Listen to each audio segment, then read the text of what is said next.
Okay, we're I gotta recording. rename myself. Oh, you need to rename? Oh, yeah. Who are you going to be today? Oh, I don't know. Who's trending? That would get us hits on our YouTube channel. There you go. Prince Harry. That's what I want to be today. Harry O'Brien. There. There you go. All right, if we're recording, which we are, let's bring the meeting to order at 6:03 p.m. in the evening. All right. I assume first on the agenda is road report, but I don't know. Well, we were going to approve the minutes. We usually Okay. approve the minutes now, so Let's do that. I'll bring them up and then share the screen.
You guys can all see that?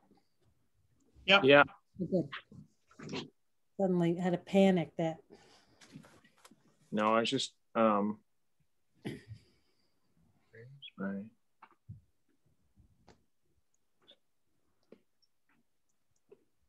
I'll need help later to get this bigger. there we go. No, I was just trying to look up Anna. Is it Deschart? You know him? Oh, did I put too many R's in there? I think so. Yeah. No, I think it's the other way around, but Yeah, I don't know. I was looking it up on, see if I could find it on the. I'll tell you in 1 second. Okay, Emily's gonna look it up. My administrative assistant. You're lucky to have one. Well, you have IT, Gary, so. I know, Gary. And she just What is came it? in too, so luckily for me. DECHERT. All right, so we got rid We of got it now. That's We're good now. good to go. Spell check worked.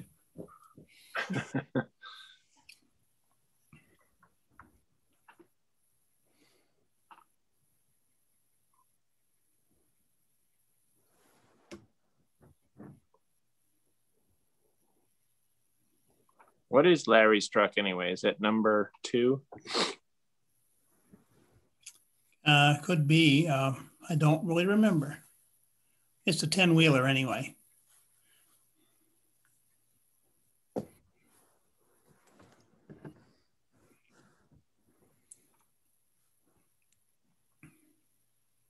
I don't see any glaring mistakes so far. They're all subtle. Yeah. That's up to you, John. You're good for the subtle ones. Oh, yeah. The ones that hit me over the head, I can get.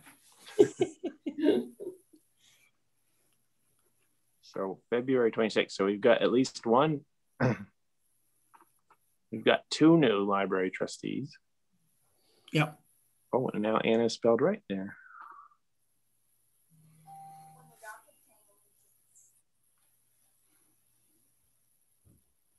One out of 2 times I got it.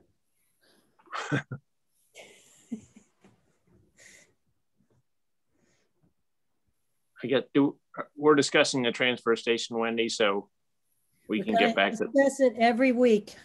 Every week. We can talk about that grant because you told us the deadline was coming right up on that. Yeah, but I talked to Gary about it. I don't know if we're gonna make that. Okay. where it says online transfer station will be live in mid-March, you're talking about the tickets, aren't we? Right. Because it does say tickets later on, but. Yeah, that makes it sound like we can send our trash to the cloud. That might be cheaper. Yeah. But then it would rain down on us at some point. We better put it in the ocean instead. West Tunbridge. Or points west. East Bethel. There must be a lake over there or something, or a large pond.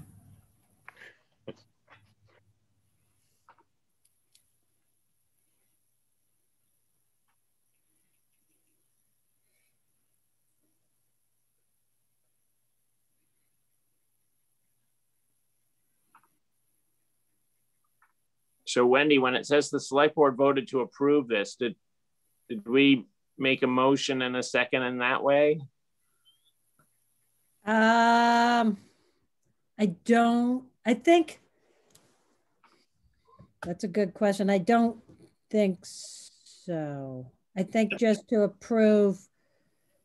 Yeah, I think you're right. I think we just gave our thumbs up to what he'd done so far. Yeah. Then it's not really, it just sounds funny when we don't do it the traditional way there.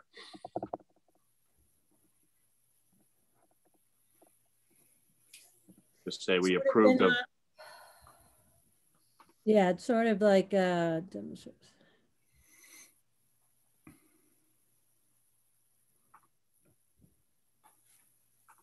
we approve the prototype. Are we the selected board? It's true.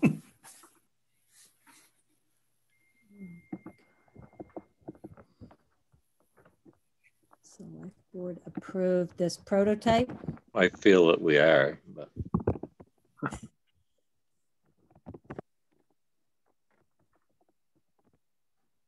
elected and selected.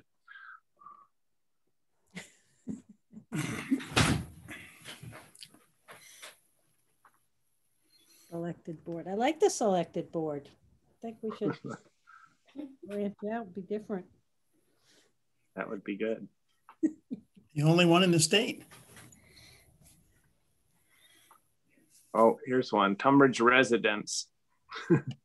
It's a place. Oh, that's right. Yep. Damn. Was he specifically talking sort of about elderly or? I think it was residents in general. I mean, it could be elderly, but there could be people that are housebound who aren't elderly. I mean, so I think maybe housebound. It just sounds like he's helping all of Tunbridge residents who are eligible. Okay, that's good. Because some people might not have computers and might need help getting. Right, that's true. Just to get signed up. Yeah. Yeah. Yeah, looks good. So it's all good, John? Yeah, looks good. All right. I make a motion we accept the February 23rd, 2021 select board minutes. I second that. All right. All in favor, please say aye. Aye. Aye. Thank you very much. Okay, road report is next. Have you talked to Rodney? I talked to Rodney this morning. They were picking up a Dodge truck today down in Lebanon. Bill was going to be a little less than $700. He's Blacktop's coming up. Blacktop, as in the company, is coming up to give us a quote on 1 mile of road on the Stratford Road to go into this grant thing. And he also is going to have him give him a price on Recreation Road from the Blacktop to the town garage. And Pat Ross is working on engineering and stuff for the Belknap Brook culvert or bridge or whatever you want to call it. And that will be going in that grant also. Pat's going to see, you know, what needs to be done. They're going to do a hydraulic study or whatever and see what needs to be put in there. And then Rodney will get a quote from somebody for installing it. Mike, where is that one? It's way down. I got a picture of it. It's below what Hooks did. Excuse me? Below where the Hooks put in that bridge? Yes. Okay. Yeah. Yeah, it's way down. At the bottom. Yeah, it's right at the bottom. It's where the flat by Corey Chapman's farm, you go out to the end of that flat, and just before you head up the hill, it's right there where the brook goes underneath. Yeah. Okay. And Thomas was out winging back snowbanks. Hopefully it would be done by the end of the day today. And Rodney had Matt Loftus, I guess his excavator's parked down the town garage, and he had him come in and pull all the frozen stone and stuff off a stone pile so they can get into it with a front end loader. And I got a new piston coming for Thomas's truck on the hone blade. One of the pistons broke or wore or something. They welded it back up and got it to work, but Rodney ordered a new one just in case. I guess it's the second time it's happened. So, and I guess that's it for the road report. All right, good job. What about that bridge that got hit? Did you guys get that? Oh, Flint Bridge? I forgot to ask Rodney about that. Mill Bridge. The Mill Bridge. Right down to the plow.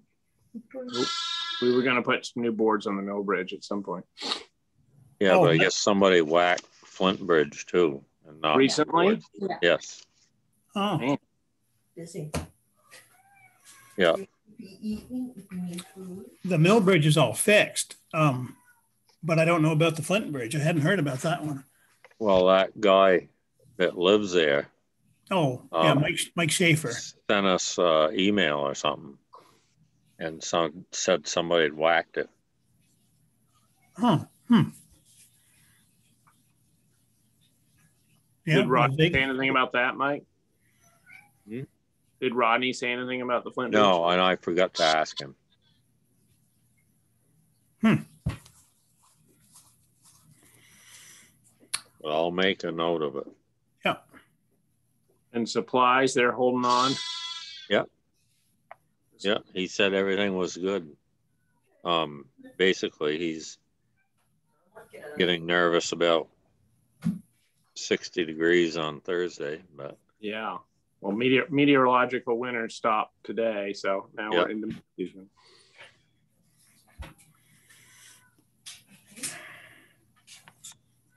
Okay, let's move on to the next item. What was wrong with the Dodge truck? A week or so ago, Rodney called me up and the computer thing on the dash come up and said that the truck was going to depower in 50 miles because of something to do with the DEF fluid. And he, of course, I couldn't make it to Middlebury in 50 miles. So I told him to take it down to Lebanon. And so anyways, they ran it down there. And the thing that sprays the DEF fluid into the motor had plugged up or failed or something. So they had to replace that. And so they had it all done and they were going to pick it up today. and bring it home. Funny And how he told me, I don't know if this was last time or not, but he was going to have to buy a couple batteries for that Dodge too, because they were jumping it every morning. trucks seem to know when they've been traded in. Yep, that baby's going to nickel and dime us until.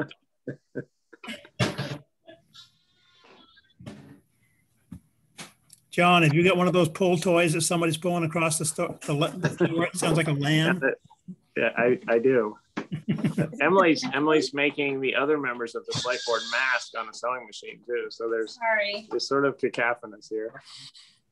Wait, show Mike what I found. All right, here we go. Look at this great fabric, Mike. That's from Oh, Mike. sweet. I got that one. There's more. Ooh. Wait, Gary gets, hold I on. love that. It's a little modern. There was no Jersey fabric. Gary gets cows Come on. and Mustangs. Oh, the car, I'll take. Yeah. That's good. That's the equine division. I thought you were going to show the baby lamb. I gotta go get it. I gotta get it. It's just screaming for its bottle. After halftime. Okay, what's next, Wendy? Well, the next thing was Michael and Jen, but neither one of them are on. They were on for 6:30, so it's still a little early. And Joseph Paquin, I don't see, he's not on yet either. Brenda's not on. So Mick is here.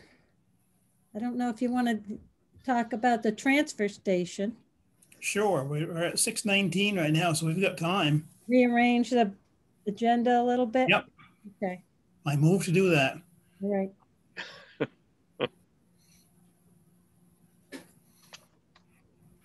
Okay, well, do you want to speak with Mick first about his thing, and then if we have to, we can talk about the other fees and stuff there? Sure.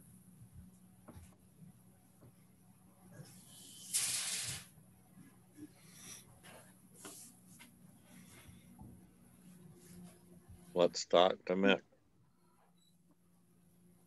Right, so I thought I'd give you a little update. Becky and I got together last night and I showed her around on the site and got her a login. So she got her own login to it, and we should be in a place where we can link the bank details up and things like that and get it live. I reached out to Jeff, but he and I haven't talked yet directly, but I think really that'll sort of come to the point of making it live. So I mean, there's a little change needed on the page itself, obviously, because at the moment it says test page and stuff. But other than that, it's a case of inserting it where you guys would want it on the site, and we'd talked last time about probably putting it on the transfer station page, at least maybe there, you know, that at a minimum, but maybe some other places too. But from what I recall, last time we met, you didn't want to go live until you guys had a chance to like review it all and say that you thought it was good for go live. Is that right? Okay. So what I think that Becky and I will do later, and hopefully later this week, is get it hooked up with the payments properly, and then we'll actually I'll put in an order on the test page, and that way we can see it go all the way through, and we can see how it looks when an order comes in and those sorts of things, so we know it all works. So I'll be customer number one, as it were. It's pretty easy to edit and adapt to, isn't it, Mick? So, you know, if we get feedback where people aren't happy about something or want more options, or there's some snarl, then hopefully, you know, within a few days we can update it. It's very easy. I think the only like complicating factor in it will be if it's a change to the website itself, we'll have to get Jeff to do it. If it's a change to the actual like products and the options in Shopify, it'll have to be me or Becky will do it. Yeah. And like I said before, and I said this to Becky, I'm happy to just keep helping with this and make sure it works okay, like even after we go live. So.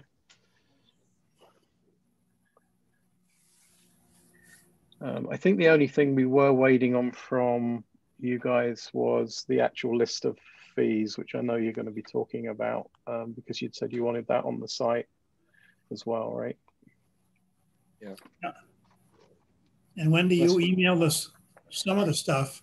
Well, I emailed you what I found out from talking to Mike and Becky, which was $3 for the big leaf bags, $2 for the kitchen bags, $2 for each tire of a small vehicle, light vehicle, he called it, $3 for truck and SUV tires.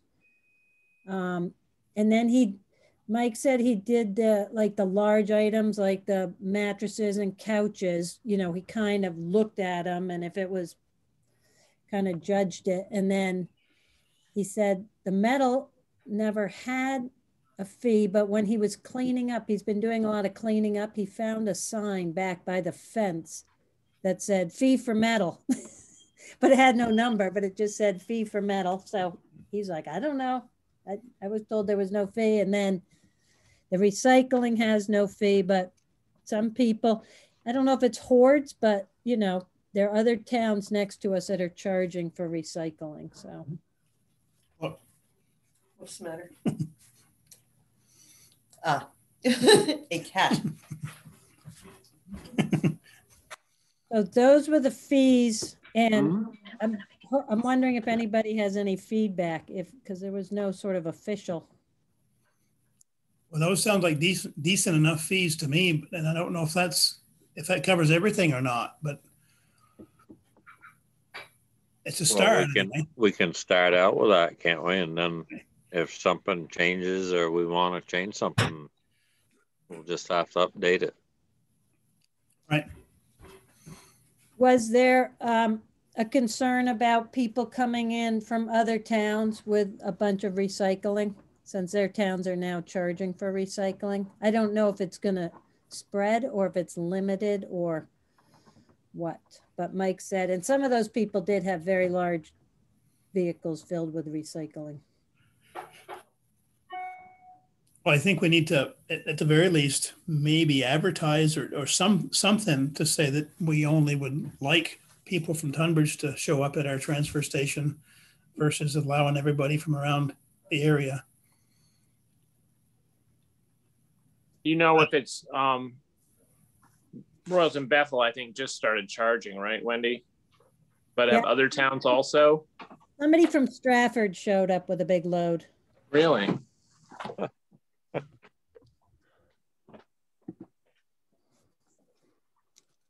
Well, like I said, I don't know if maybe if we just put up a sign or have it in our minutes, maybe it's in the Herald or something like that, saying that we'd prefer that out-of-towners not take part. Also put it on the website, you know, where you buy your tickets. And right. I mean, just to advertise it basically and see how it goes before we go nuclear.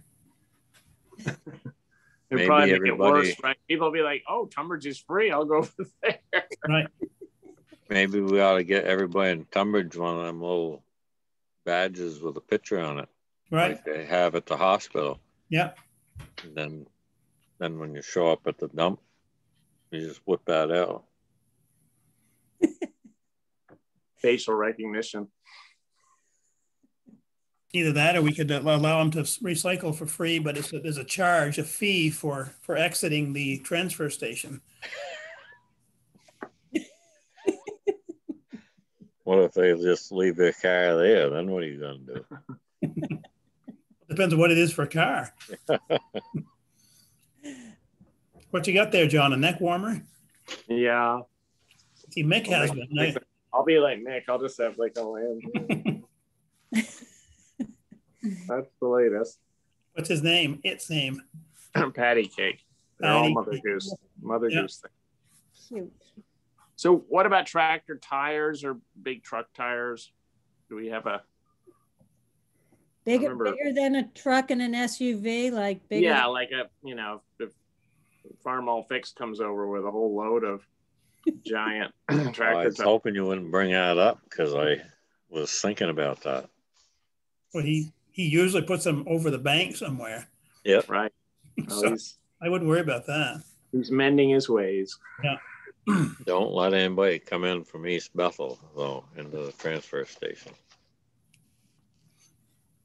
I don't know. I would think that a large tire, like a tractor tire, would be like $25 or something. I don't know if that's sufficient. I think you want to charge more than that because that stuff's really gone up recently. Well, maybe we just need to look into that and see what other places are charging. I can get some prices off that guy that comes up and picks up my tires once a year and see what he's charging right now. Right. But I think tractor tires are up $40-50. Yeah. And I think we're not allowed to throw leaves away, I would think. But I'm not sure. They're not food scraps, but they're. Oh, we have a pile. We have a sign next to the right for leaves and sticks and yard debris. Is that free though, or do you have to actually pay the town members to drop your sticks off?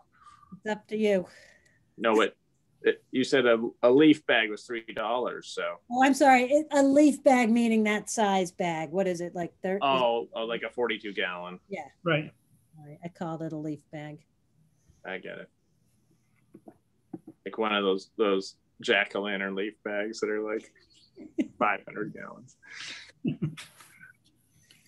But anyway, we can have that information put on the website apparently, and then that'll take care of that end of it anyway, as far as people wanting to know what things cost. Okay. Put that on, and then I'll have Jeff put on a little note about for Tunbridge residents only. Yeah. I'd scare people away. Spread the word. Or at least, you know, they'll understand if they keep doing this, then we're gonna have to start charging too. So they'll ruin their own good deal. Yep. All right. So we had talked about that grant possibility, which I don't think it's going to be so much of a possibility. I talked to Gary about it because it would be due tomorrow, and it was a lot more involved. And I never heard back from Gordy on any quotes. So that's when I started thinking, oh, well, maybe I'll just get things rolling. But then when I looked into it, you had to, there was a lot in terms of saying who owned the land, and it was a deep dive. I think some people are doing some big upgrades, but and in terms of fencing and gates, there are no gates on the exit either. So, right. And Mike was going to look at and sort of get an estimate of the panels that need to be replaced or might need to be replaced, but like how many of them? Yeah. So I mean, it's something going forward we may want to budget for, or do this grant another year, you know, of those sort of things, of just further sprucing up the transfer station. Yeah, well, it seems like we're talking hundreds of dollars, not thousands of dollars. So if we need a few gate panels, we can just squeeze that out this year, and gates aren't that expensive, so we could do that as well. So we can get by without a grant for now. Yeah, and it was only 60-40 or 40-60 depending on. Right. All right. So we're gonna not do the grant. But Mike will look, and I asked Mike if there was other things, and he was gonna just, after the ground thawed, you know, the little ramp between the metal recycling, he said he was just gonna shore that up and stuff like that, but he didn't have any major other issues.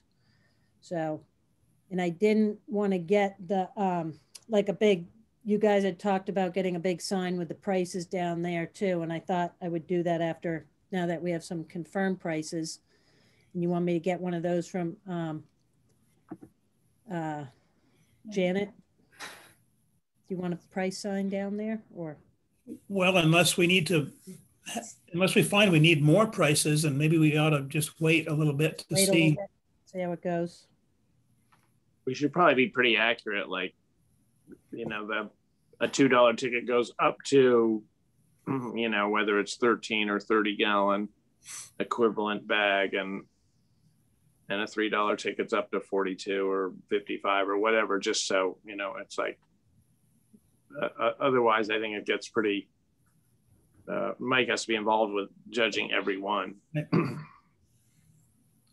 Yeah. Okay. All right, is that enough? Have we covered everything on the transfer station stuff and or the dump tickets? I think so. Mick, are you all good? I believe so. Hopefully by the next meeting, we'll be ready to be in a position to yes, no on it and go ahead live. Okay. Yep. All right, well, thank you very kindly, Mick. You're very welcome. Thanks, Mike. Thank you. I still don't see Michael or Jen, so Joe is up. All right, hello, Joe. Hello, everybody. Just wanted to kind of give you an update on what's going on and some things that I've heard. I see Becky over there. It's been a bit more of a vocal year for some of our delinquent tax payers. Of course, you're going to puke right next to me. Sorry. How often have I heard that? I apologize. The dog is freaking out about the cat coughing.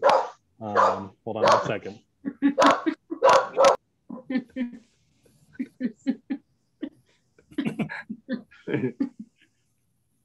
He muted the dog and the cat vomiting. Yep, that's always fun. Here we go. All right, I apologize.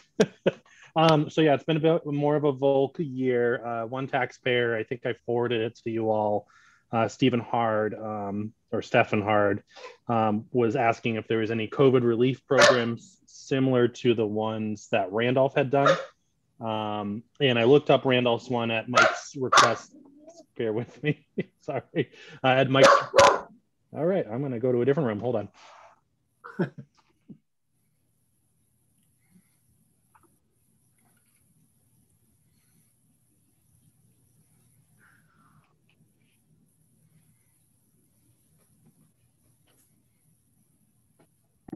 All right, no video on this one, so I apologize. So I looked up Randolph's at Mike's request, and it looks like Randolph had their taxes due on October 31st, and they had pushed off interest and penalty until January 31st, which is very similar to what we've already done because of the school vote.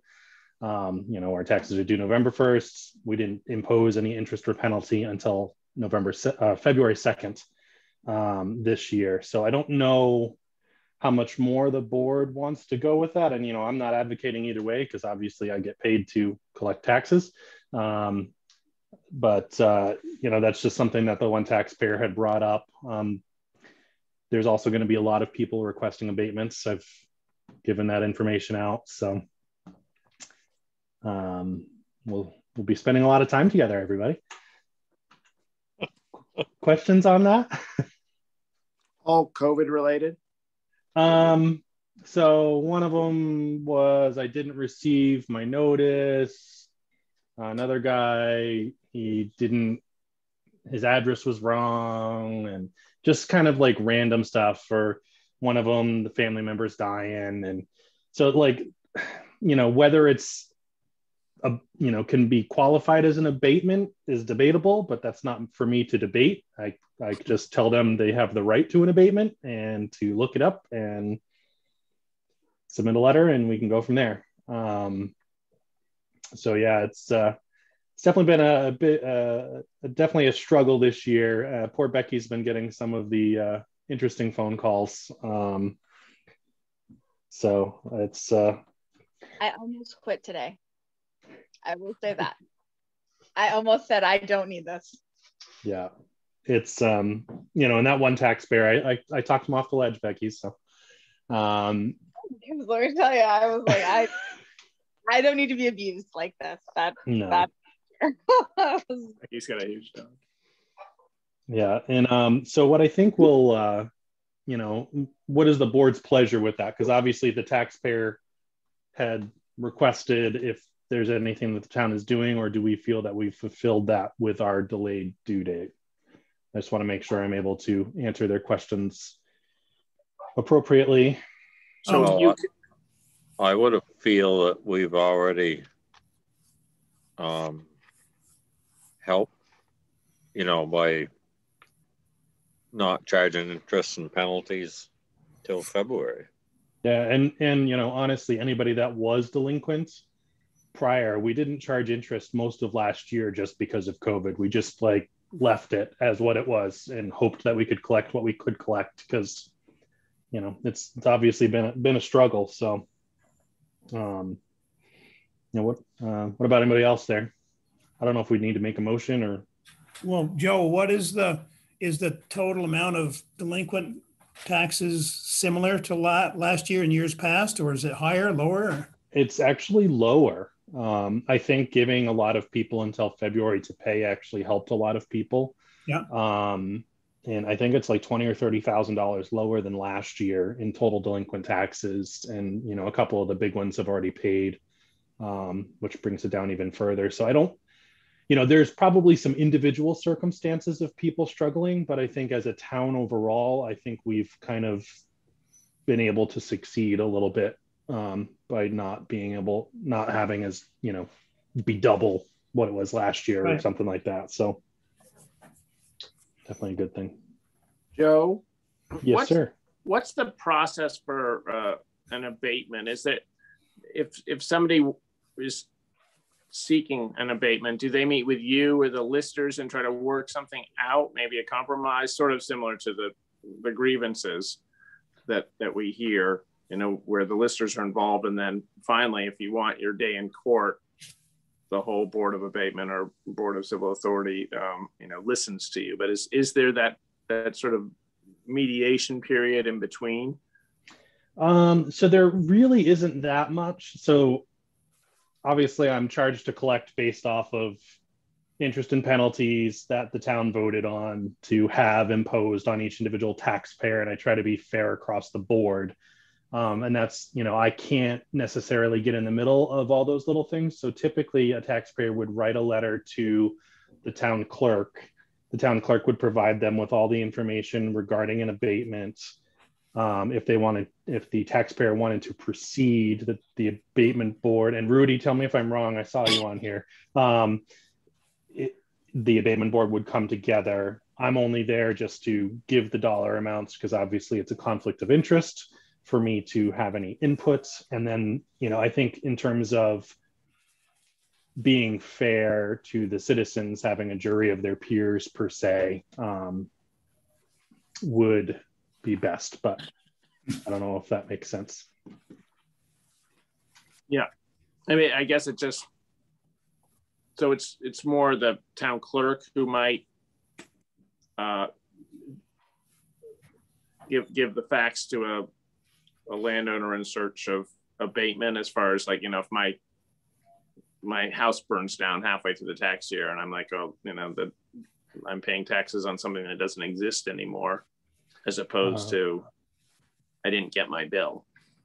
Yeah, so I point everybody to the statute and the documentation with my letter that they have the right to it based on Vermont state statute section so and so. So I mean, I suppose if they requested it from me, I could provide the document that the clerk gives out, so that they can make a decision before they contact the clerk. And that's fine.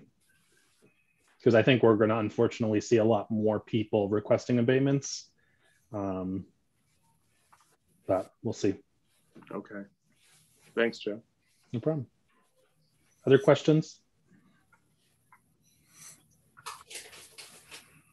Do you know of any, I probably should know this, but do you know of any state or federal programs to help people? I have not heard of anything, John.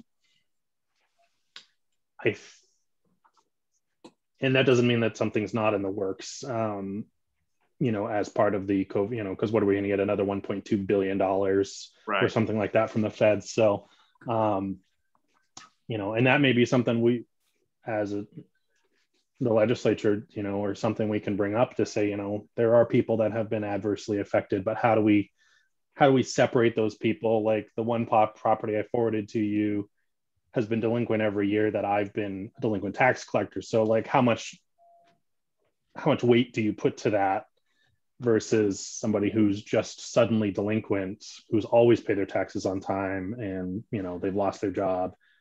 There's going to be a lot of research. So I would advocate for each town to be given a lump sum that they can help to offset that, and maybe the Board of Abatement uses that money to help offset some of those costs incurred to the town. But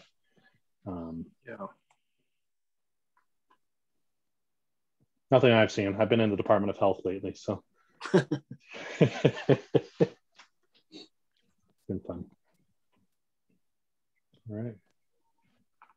I'm trying to think. So with that email I did send over, do we want to respond to that taxpayer, or do we want to make a motion of we've already done something, or we want to do something more?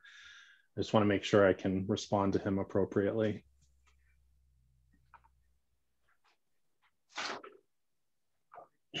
It seems to me you've done a good amount already for most people. So I don't. So I guess I would just send him a letter, that person a letter, saying that you've done all you can do for now. Yeah, that's fine. And that Tunbridge has done some things, to lessen the burden. Absolutely. Okay. And that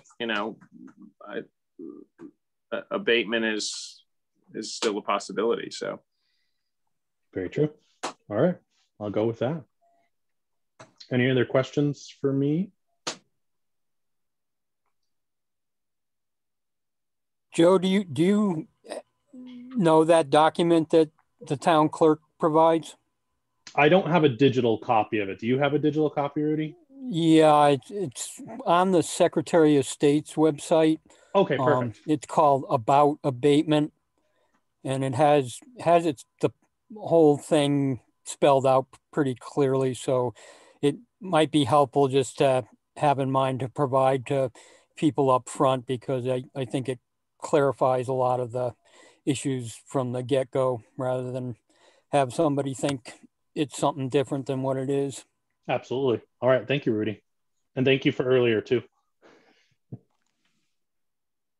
All right. That's all I had. All right. Well, thank you, Joe. Always informative to have you on. Thanks, Joe. Thanks for having me at such short notice. Appreciate it. Well, anytime. Take care. You too. Thank you. Thanks. All right. Well, I see that Jen Hazlett's on, and so she was going to be before Joe, so she could come in now then. Sure. Hello, Jen. Hello, Jen. Are you there? Looks like she's frozen in time. She's not moving at all. Hi. Yeah. Hi, folks. Oh, I have my weird screen on. Hang on a minute. I have to get rid of that. I'll be right with you from before. I think Michael's going to join us too.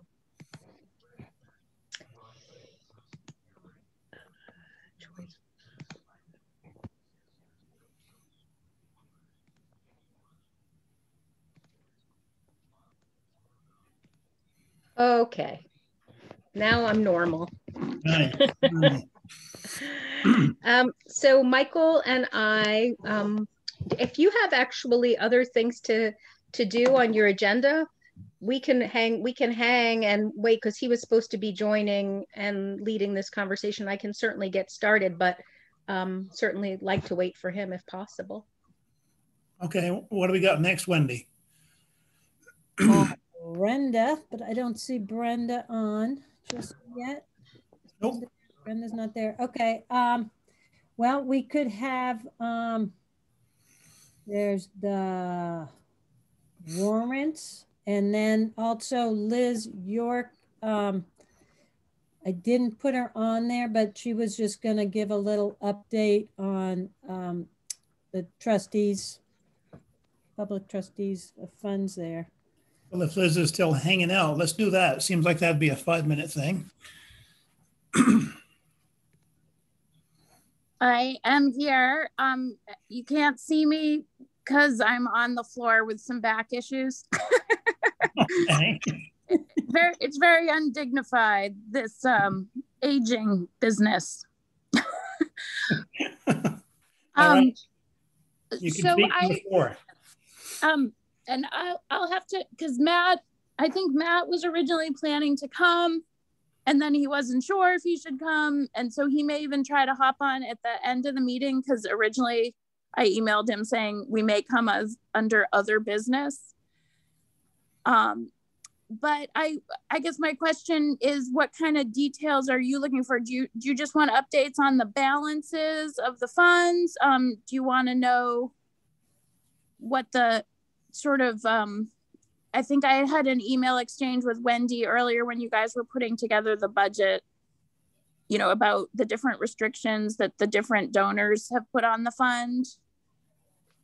Do you just want the balances, or balances, or how much we can possibly get from each fund?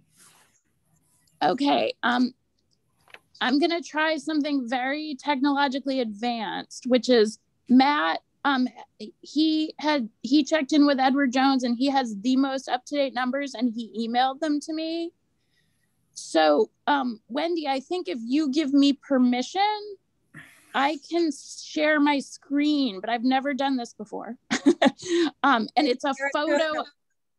What's that? Yep, you can do that now. Okay, so I'm going to try to share a photo of Matt's email. I'm going to do this now. Yes, oh, wait, no, I got to go back to share content, photos. Oh boy, it's asking me. Ugh. If you put the select photos. Okay, I was like, you probably don't want to see pictures of my kids. Hold on.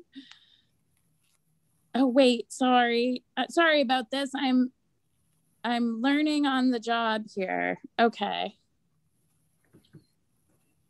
Can you see can you see this now? Here we go. Yep. Oh, okay. Yes, we can. There it is. Oh my God, technology can be amazing. And so these are all the different funds. And generally, I think each year, the trustees historically have renewed a policy of saying disbursement should be either the lesser of 4% of the principal or its annual earnings. So as you might imagine, in like a bad year, the earnings might be less than 4% or even negative. So that is not the case recently, thank goodness. But yeah, so there's a policy in place that's over and above the donors. Again, I think, as I mentioned, the various donors to all these funds put their own restrictions on their use.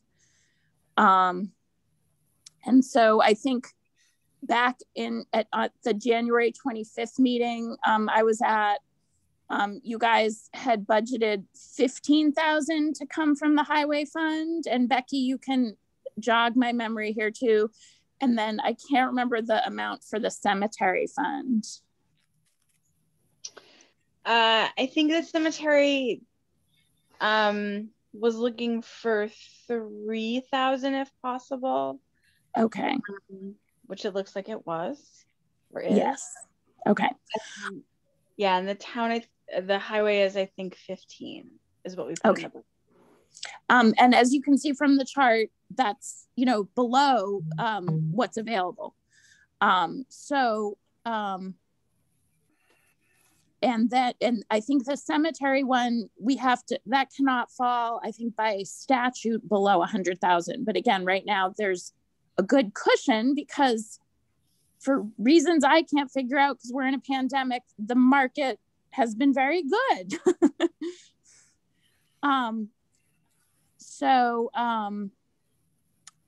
Are there any other questions, or does this chart pretty much answer? No, I think that chart looks real good, Liz. Liz? Yes. What can special projects be used for? Special projects, I've got my notes here. So that was Ann Comstock created that fund.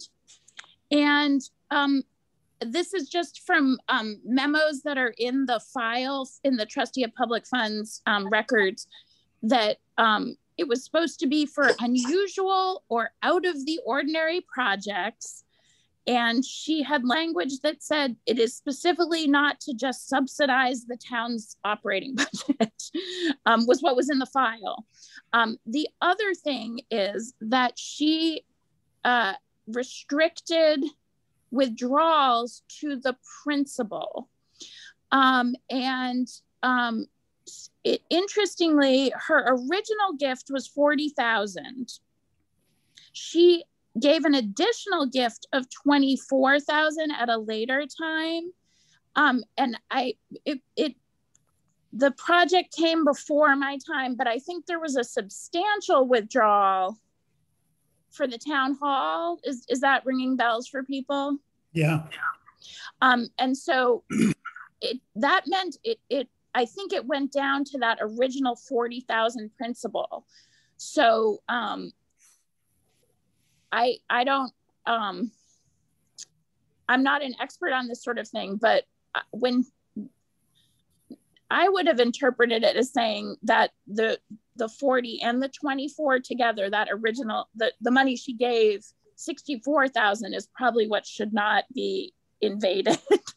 But as it is, the special projects fund is now below 64,000, but above 40. So it would take, probably a trust and estate attorney to answer these questions definitively, and I am not that. So, but yeah, so the special projects fund is supposed to be for a specific project, not just, to like throw in the pot for the general fund, I guess, if that answers the question. And would the request just come from the select board, or can it come from, pretty much any group in town? That's a good question. I don't have the file in front of me. I just have some notes I took from looking at the binder. Some of the other funds specifically say the Selectboard is the sort of sole decision maker or has sole discretion. I don't have anything in my notes about who decides on this one, but yeah, the couple of the others specifically say select board decides. So is your question like, I guess, what type of group would you think might be interested? What if the library, for example, had something they wanted to do that was sort of outside of, the normal? Could they apply for it? I think because the gift was to the town, I didn't know if you meant like, could the highway department,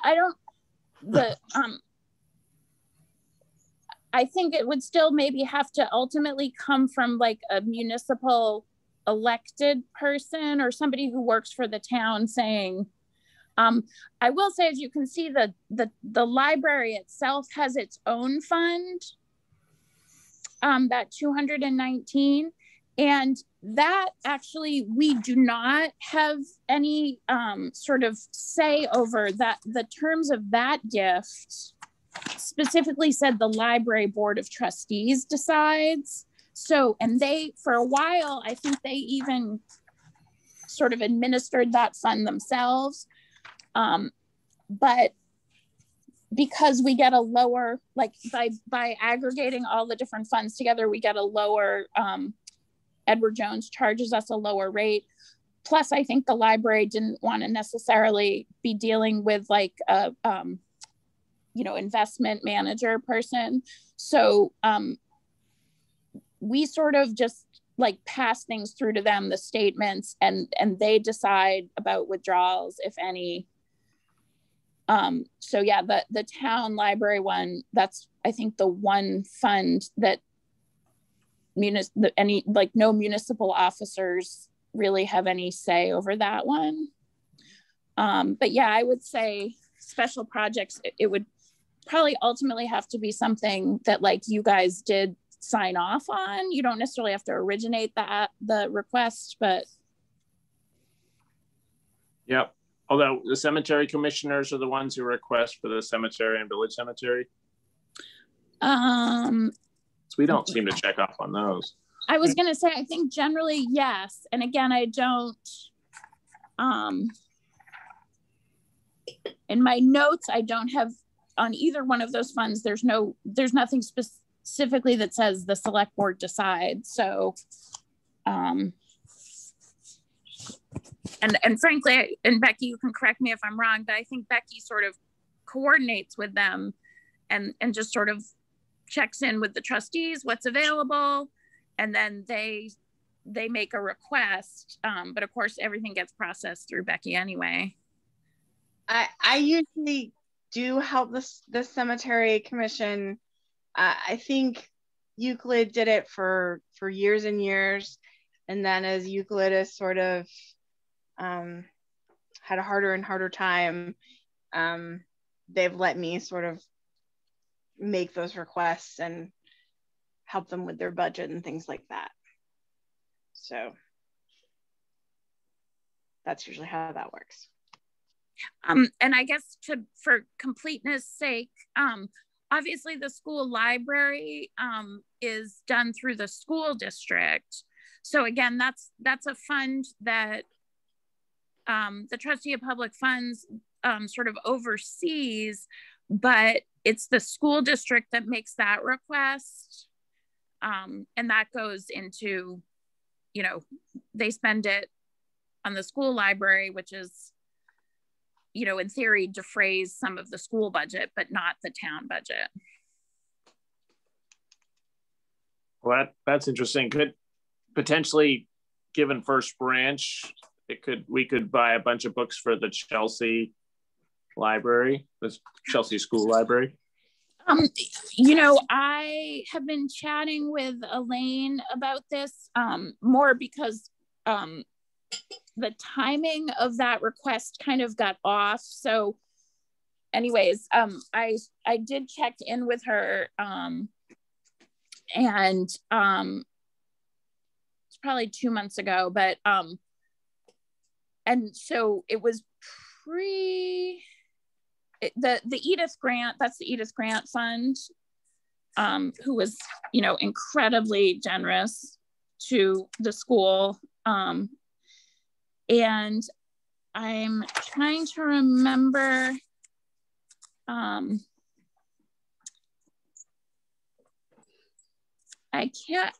don't have the file in front of me, but it was pretty specific that, and they actually had to go back to the probate court.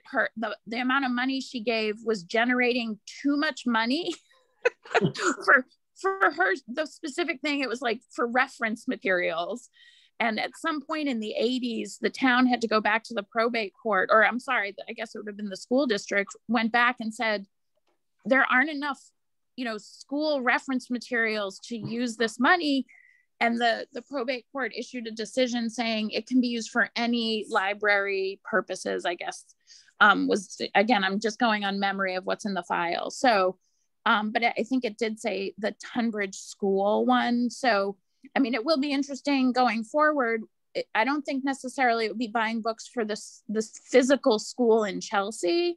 And as I recall, they actually have their own fund for their library. Thank goodness townspeople have always looked out for their libraries.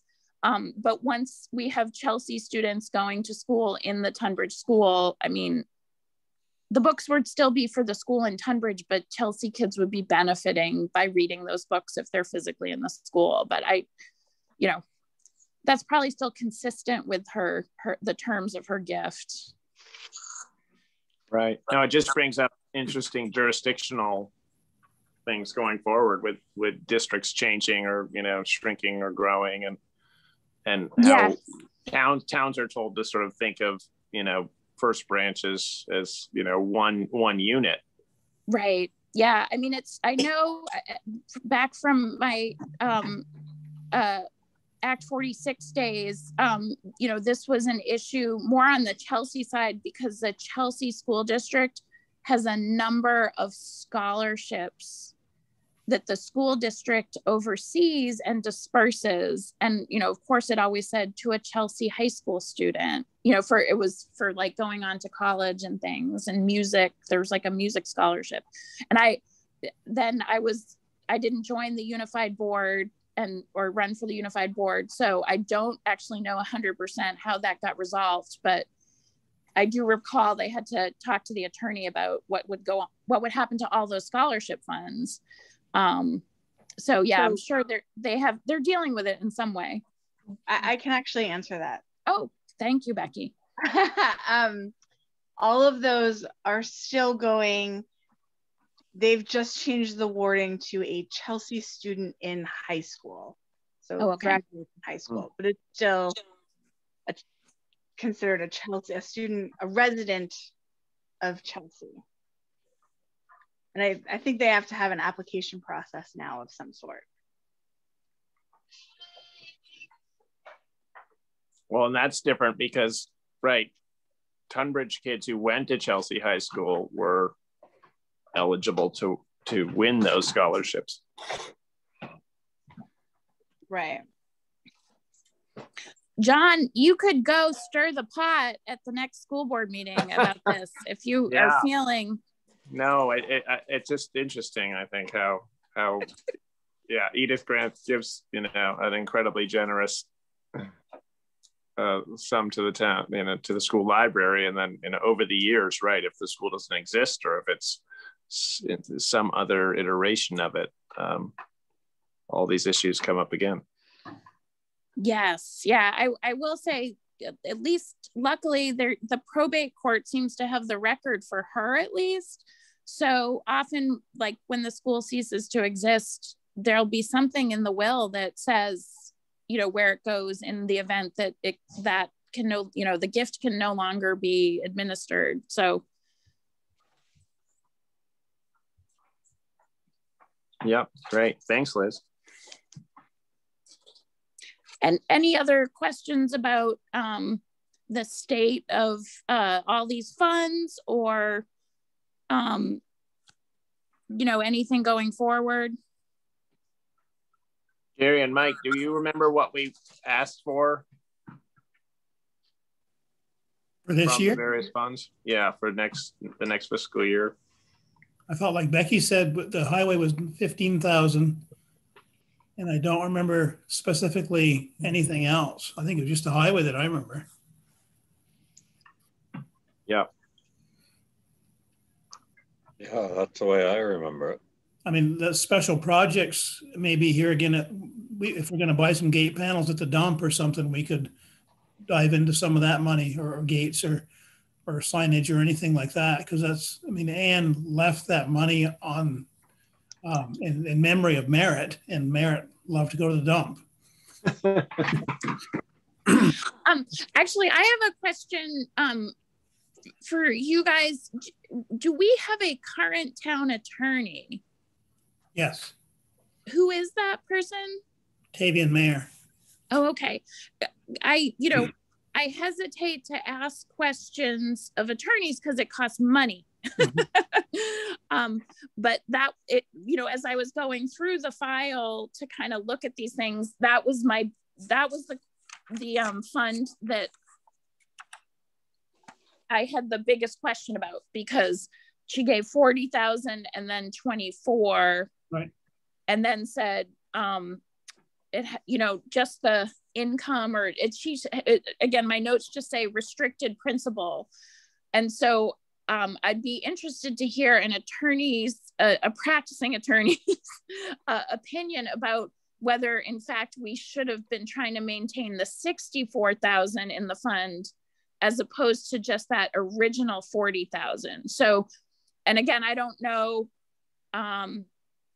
like if we violate the terms of her gift, what's the consequence for that? Again, these are questions for somebody who, right, who like has expertise. So, so I would, and I'd have to talk to obviously Rob and Matt too, because it's our job to make sure we're adhering to the terms of the gift.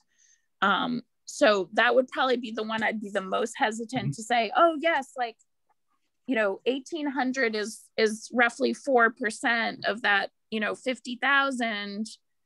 But if in theory we're supposed to be maintaining 64,000, right, that might be something we can't disperse. And again, in the way the markets are, the fund can fall below the original principal, in which case we wouldn't, in the other funds as well. And then we just couldn't do a disbursement under those, the donor restrictions. But that would be the one fund I would hesitate and kind of say, maybe we need to check with the attorney. Well, we can do that as far as that goes, because I probably should do that. Can I just ask a question? And Liz, maybe you don't know this, but I thought we were using those funds, the 24,000, they told us she wanted that spent, like that there was no real restriction on that 24,000 when we used it. Oh, well, and I will say that predated my time as a trustee. So, and again, I just kind of gleaned these things from the binder, the trustee of public funds binder, and put this stuff in my notes. So that was my question, was kind of, so if there's somebody that has some institutional memory of the town and can say, oh yeah, no, when Anne gave that additional money, the restricted principal was just that 40,000 she originally gave that she wanted to generate income. The additional money was, do something fun with this or good with this. My recollection is that we were encouraged to spend the entire, to use it. Yeah, that second gift. That second amount is what I remember. And I mean, obviously, I have never been a trustee, so I don't know, but I that's what I remember when we used it, is that we were encouraged to use that for I think we used it for the kitchen project. Right. Wasn't there a letter with that? I don't remember. Because I don't think I was there when she gave it necessarily, but I do remember someone saying that her whole intent for that was to be spent and used. Yeah. So they encouraged us to use it. My guess, wasn't Nancy Howe a leader of that project? Nancy would absolutely know. She has that kind of memory. She would remember that. Maybe she's listening in. If not, I can call Nancy. Yeah, I think she's a good person to ask. Well, I'll put that on my to-do list. I'll call Nancy and twist her ear and see what she knows. Yeah, because if it's just that, keep the 40,000 to generate income, then that 1,800, could be exactly you know, the thing for the transfer station project. That Yep. I'll say one of the reasons I was glad that at least the Edith Grant Fund, there was some sort of will on file with the probate court. A lot of, you know, the highway fund, which is, again, just phenomenal generosity by a person from town, just incredible. And the restrictions on that were, you know, thank goodness he sat down with, I think it was Nancy Howe, and she just wrote down what he wanted and then put it in the file. So that's kind of the only records we have are some, you know, in case some of these cases, it's a memo to the file, you know, at the time of the gift, or even sometimes a person had to go back and check with the person, and then it was written down and put in the file. So, and that is, I mean, as you can see, the biggest fund, and it's just kind of a handwritten note in the file. So. Yep. All right, anybody else got any questions or suggestions? I guess I'm all set. All right, well, thank you, Liz. Okay, great. I'll maybe I can catch Matt and tell him not to hop on, because he might try to get on and just repeat everything. All right, well, thank you again. All right. Thank you. Thanks, Liz. You're welcome. I don't know how to get rid of my screen. You'll learn. There we go.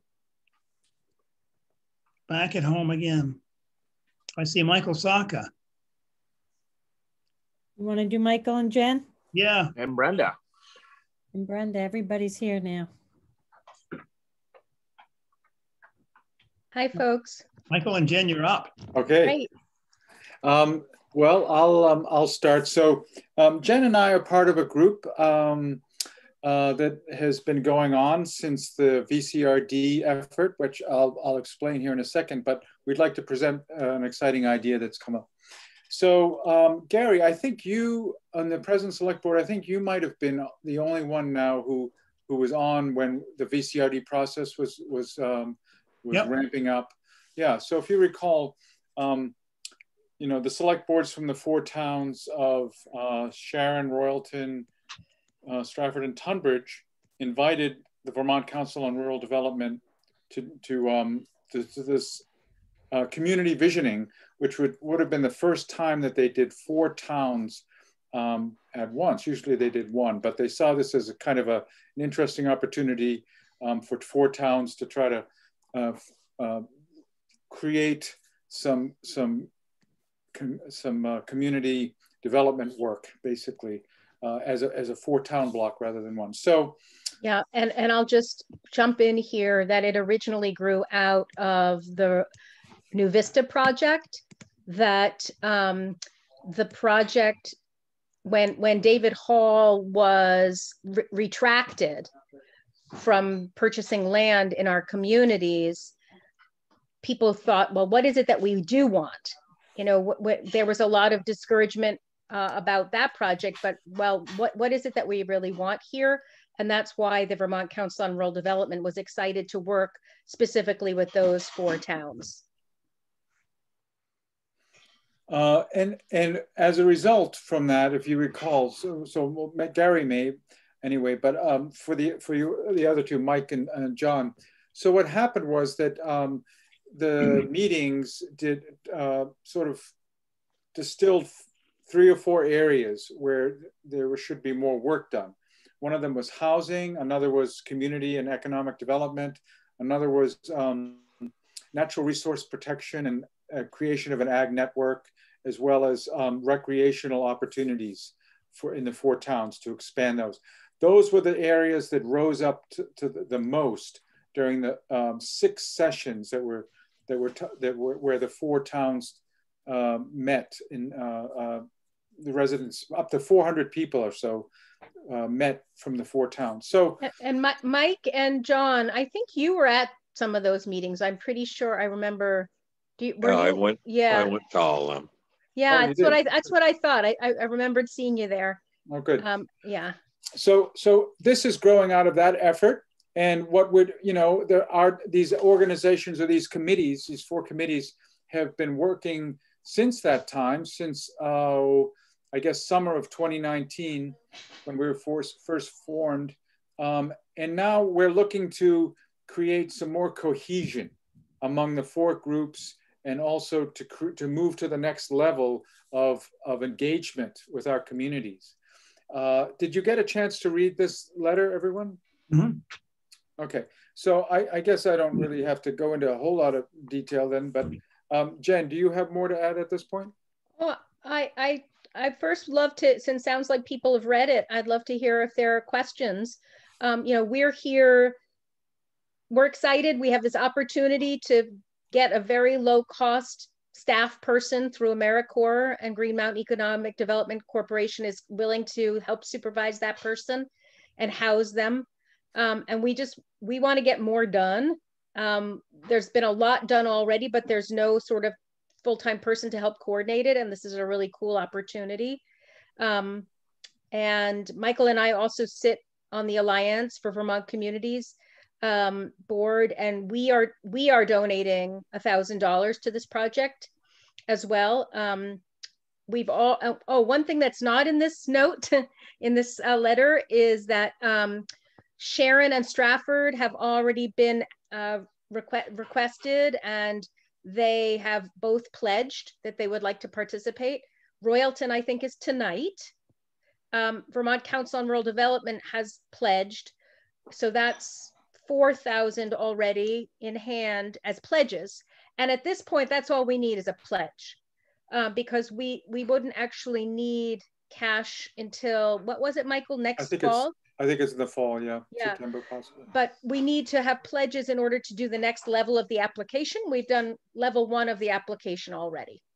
And we need to have sort of making sure that the towns are on board with this idea of having an AmeriCorps staff person to support this effort. So all of that said, I wonder what kinds of questions people had about the project and your thoughts.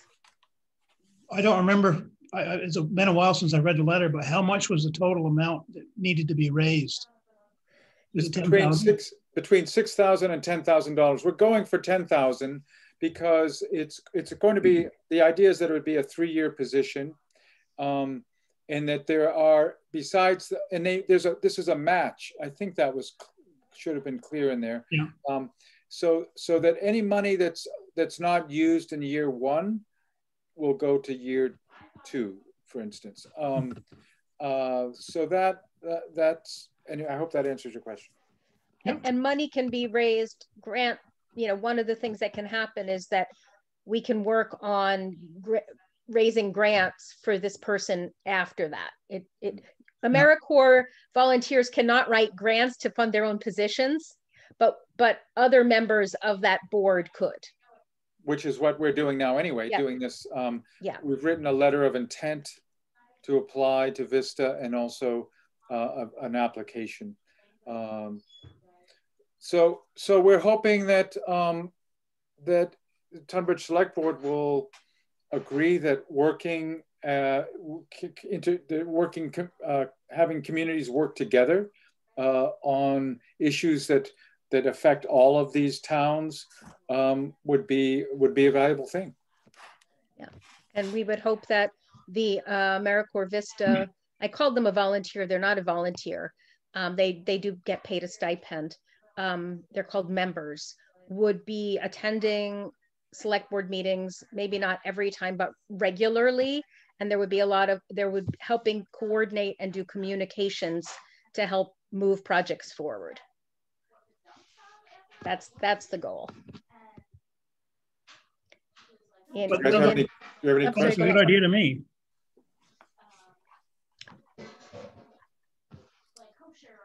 Any questions or thoughts from Mike or John or Gary or Wendy? So Jen and Michael, would AmeriCorps sort of, find the right person who's good at facilitating communication and coordination or administrative things, or?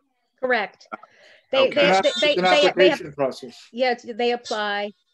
I am now teaching AmeriCorps volunteers. I mean, keep calling them AmeriCorps members fundraising. They do a lot of trainings throughout the course of time, and there are some very sophisticated and interesting young people.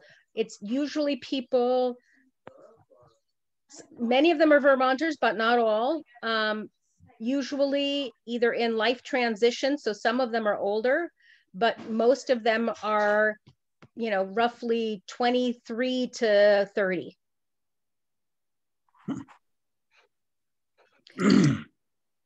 And Rebecca, we're seeing your notes that I think are meant to be private. Whoops. Good thing it wasn't too bad. So we're hoping that this effort, which was originally sort of the whole process was at the invitation of the select boards, that they will see that this is something that it's ongoing rather than new, that this is something that the select boards, and I guess it would have been 2018, both agreed to and seemed to be excited about exploring. And this is really follow up to that effort. And I know John and Mike, you weren't part of the board at that point in 2018. So you've sort of inherited this. I think we were both on the board then. Yeah, that's what I thought. Oh, really? Yeah. Oh, yeah. Oh, okay. Well, John, did you go to any of those sessions? Yeah. Did I put you on the spot or what? Yeah. Yeah. Oh, yeah. Oh, good. Yeah. Okay. Well, then you're all familiar with it. Anyway, it's we're hoping that this will really be, it has been an ongoing effort because these committees have been faithfully meeting and doing work. And this will be a boost to really bring it further along. Well, I think it's a great idea, and like you said, you need to keep moving. You need to keep going ahead, and it seems like this is the way to do that. Mm-hmm. So I'm for it. My only question is where would you take that out of the budget? I don't know that. Miscellaneous. The Ann Comstock Fund. Special projects, right? Yeah. Right. No, I'm in favor. I'm in favor of doing it. I just wondering where we'd yank it out of. Maybe Becky has some insight into that, if she's still there.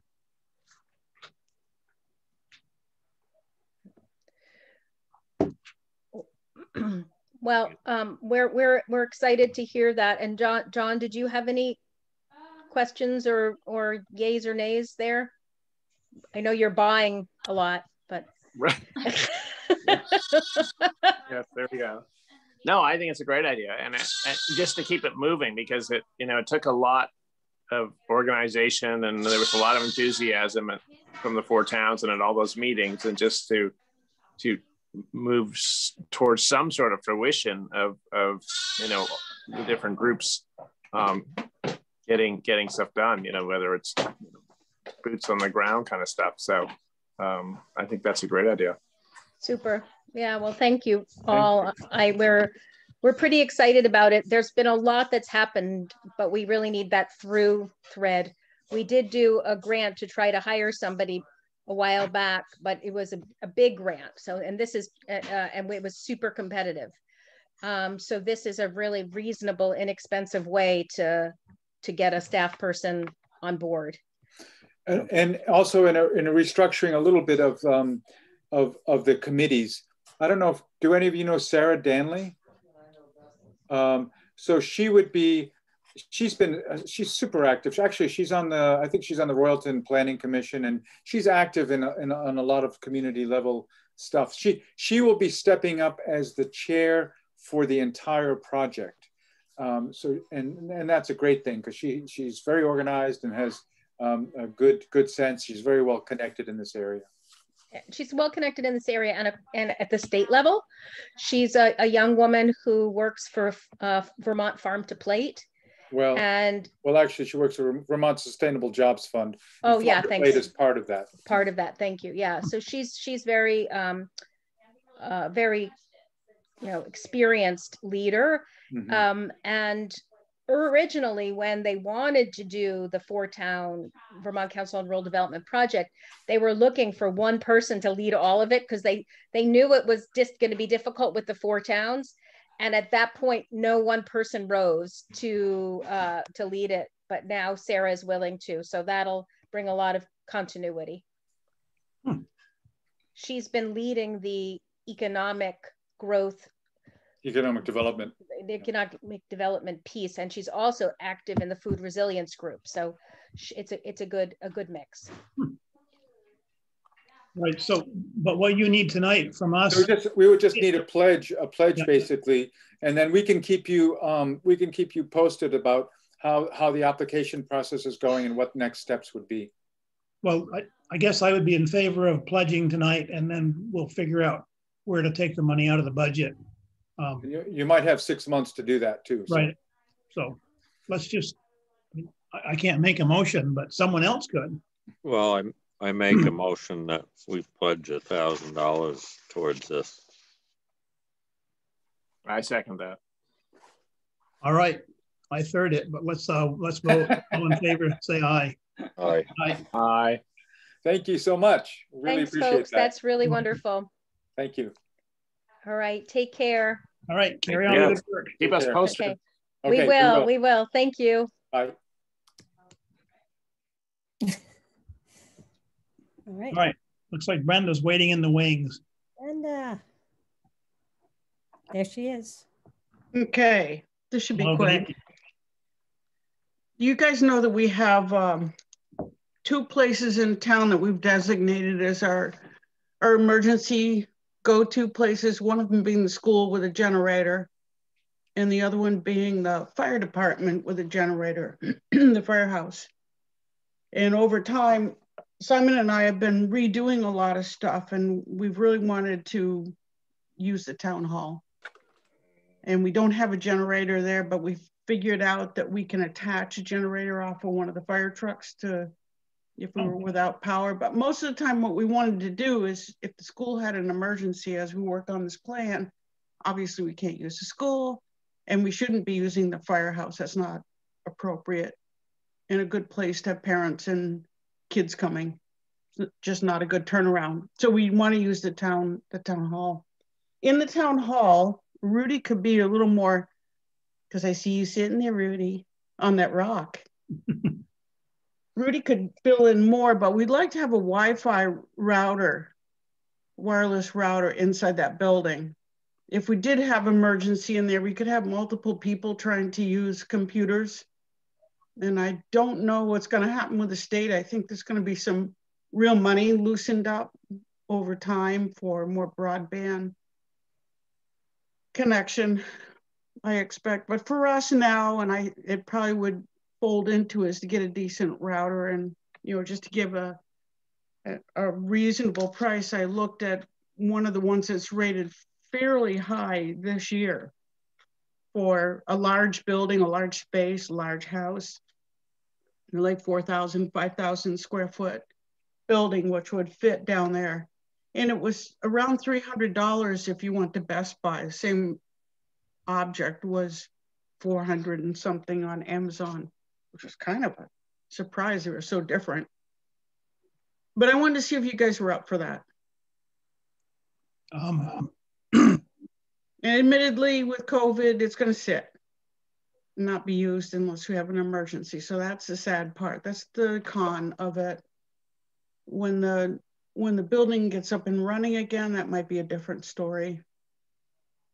Oh, I don't know anything about routers. Is a router something we buy and just I mean, you or Rudy or somebody can hook it up, or is there an additional cost to a router? Rudy knows more of how that's built over there. I'm trying to figure out more about what modern ones look like.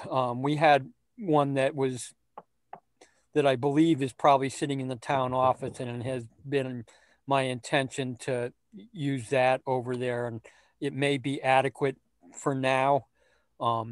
There have been a lot of changes in their capacity and how they work, and so I have a note into RB Tech right now just to get some more background on it and to find out what the price ranges are, and just try to get some more general information. Justin McCourt, Brenda got us that grant that did the hotspot, which I had kind of hoped would provide wireless that would reach that building, but it has not seemed like it's penetrating that building. So we have a port that we can plug into for elections there. We just don't have Wi-Fi through the building. So are you telling us that you have a router that might work in place of the one Brenda wants to buy, or in addition to, or what? It's conceivable, and what I would like to suggest is that, you know, I think what Brenda just said about there may become grants or stuff available that would be worth being ready to go if that we have that opportunity. So I think having this on the radar is worthwhile, and I will keep working on seeing if we can get by with the one, if I can find it and it's still functional for that building for now. And I will be happy to loop back to you about that whether that's a reality. Does that fit your time span, Brenda, or do you have anything like that, a time frame? I don't really have a time. If we had an emergency tomorrow, it would be too late. But I'm not hoping for an emergency for many years.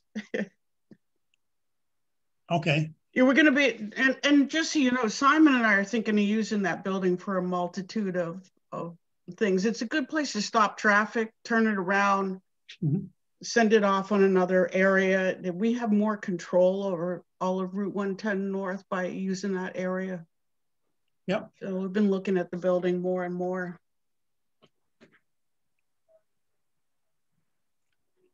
So yeah, Brenda, Rudy, I'll send you the details of the one at Best Buy too, because they said it was a really, really good one. Sounds good. Happy to look at it. Okay. So Brenda, if there was a new tranche of federal funds like we used to buy the sign, our digital sign, is this something that we possibly could apply for? I think you have to wait. You have to wait until they write it and send it out, and then you have to follow the details to the letter. You know how those things are, and you have to read it while you fill it out. Yeah. And if not, they'll come and take it. If we're thinking ahead, I mean, if you want to make the town hall really a great spot for emergencies, whether it's this or other things. And it's also used for elections, right? So it seems like there's a nice nexus there of a need to make it a really high-tech center. I would like to at least see the same unit we put on the offices. I certainly could try for that. And someone said that might be back out again. So I'll keep my eyes peeled. I've just sort of ran out of energy on grants.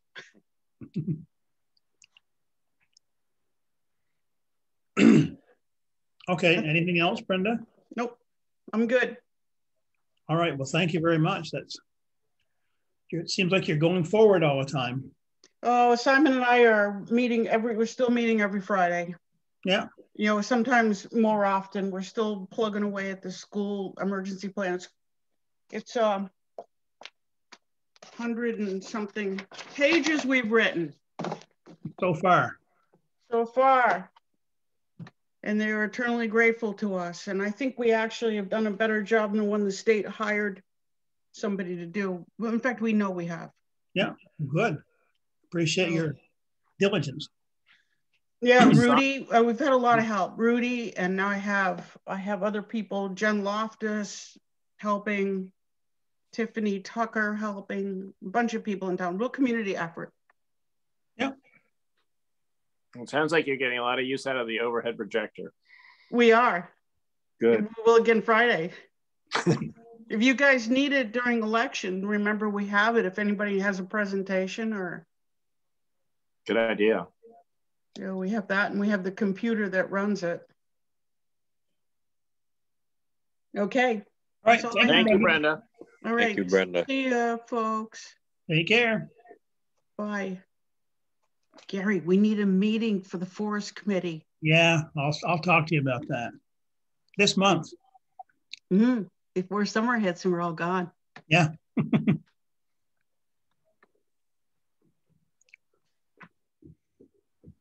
All right. So the last thing before warrants and other business is the town clerk position appointed versus elected. You can also tie it into looking at the town warning, the latest rendition of it if you want. Sure. Because it's, let me find it.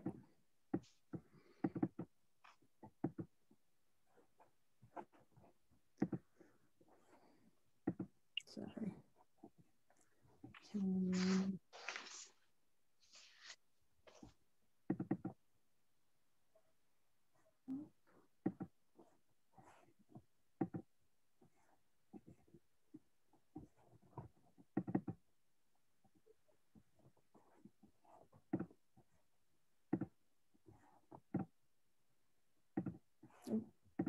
Okay. Here we are. So I changed, let's see, so the moderators, that's the same. So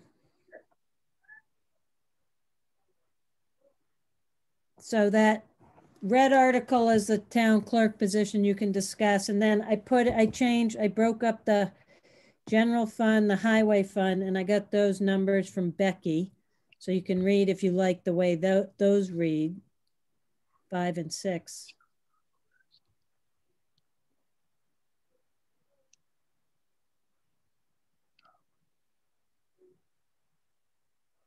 Yeah, I don't remember the exact numbers, but they read okay. Yeah, remember it was, the articles had been lumped together and then there was, you know, collect some by non-tax message and you guys didn't like that, was too confusing. Yep. And then I still haven't gotten the number from the volunteer fire department. And then the social services, I haven't heard from anybody if there's a Red Cross number, but. Wendy, I talked to Simon and they have a proposed budget that they were just running it through Jackie Higgins to figure out, who does their books, I think how much that ask appropriation, you know, the ask number of like, we need this much from the town of Tunbridge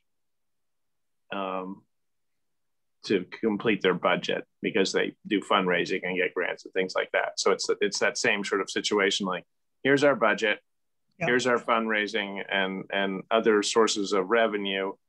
What's left? That's the ask number that will go in the article. So on Thursday, they'll have that. Nice. All right, that'll be good. Yeah, and then those are the appropriations. And then this got cleaned up. I think I got all those things figured out.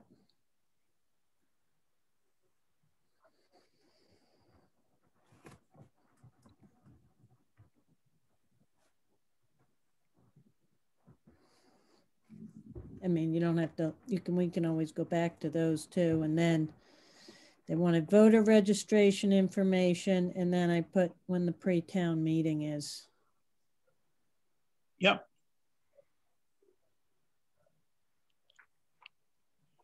So that's where we're at now. And then there's the thing about the town clerk. What do you think about that, John and Mike, about the town clerk, that article blank? I like electing them. Now that it's 3 years, I think. I mean, I think there wasn't a lot of job security if you do it every year, but now that it's a 3-year term, and I like, that the select board, the town clerk, and the treasurer are all, there's a bit of a check and balance there. And so if the select board was appointing town clerks, it would muddy those waters. Okay, what do you think, Mike? I don't know. I go back and forth on it. I'm good with electing one, but I always have this fear of someone being elected that's not qualified. And then what do you do with them? Right. Well, that's my opinion as well, both town clerk and especially treasurer, that you really always need to have someone who is qualified. And I'm not searching for power or whatever as a select board member to appoint this person, whoever it might be. And I'm totally happy with Becky and Mariah doing their jobs as they are. So if I had the power to appoint someone, I would just appoint the people who are there now. But I really think that we could potentially get in a pickle someday and elect someone because they're popular but not qualified. Or if they, for instance, I don't know, had some change of heart in the middle of their term and we couldn't just fire them, we'd have to wait until we unelect them. And that could be 2 or 3 years. Can I something? Another thing that I also think about is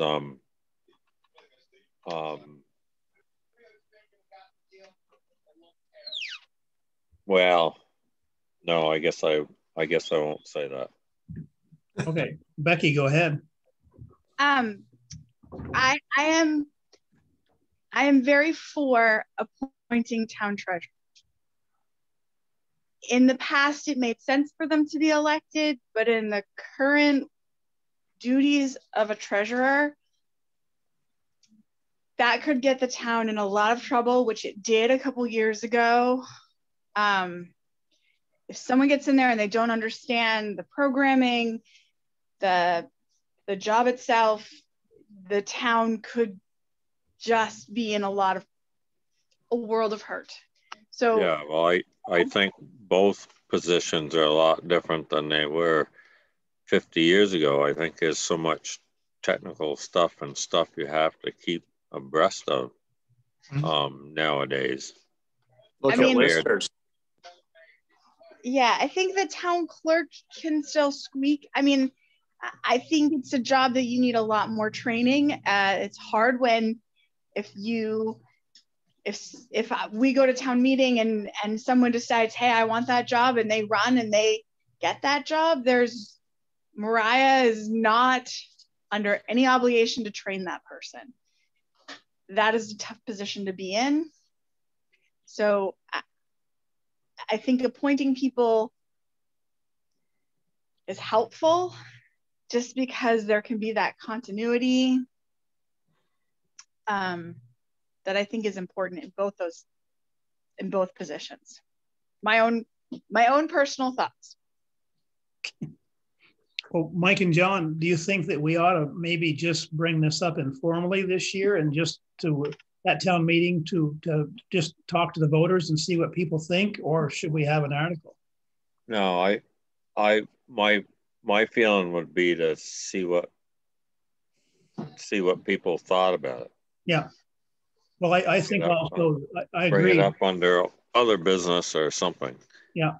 Well, I agree, because sometimes if we have an article, people kind of scratch their head and wonder what we're really up to versus what our real intentions are is to be forthright and do the right thing, but they might think we're doing dark things and trying to get some relative in there or something like that.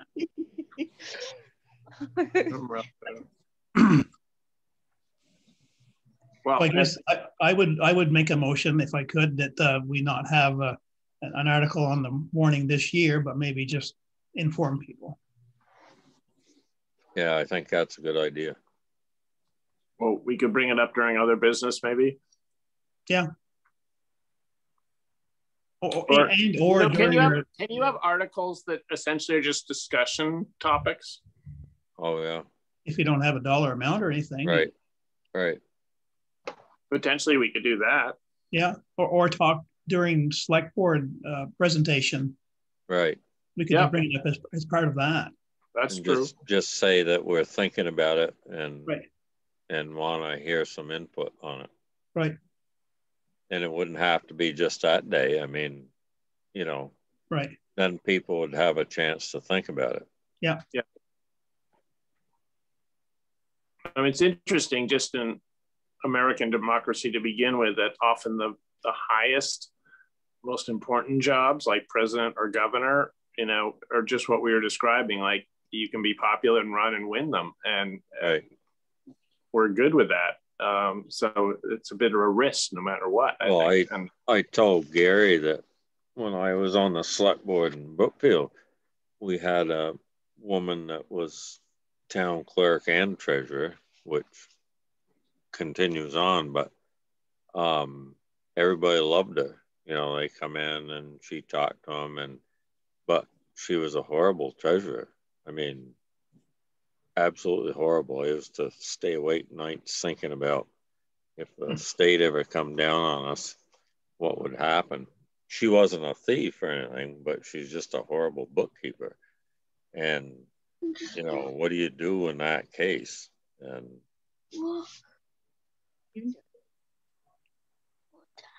especially, you know, the town clerk and treasurer are just a single position, whereas select board or listers or auditors, other elected positions, you hope there's a bit of a, you know, a legacy and a certain amount of institutional knowledge and mentoring that could go on for, you know, the new person who comes in.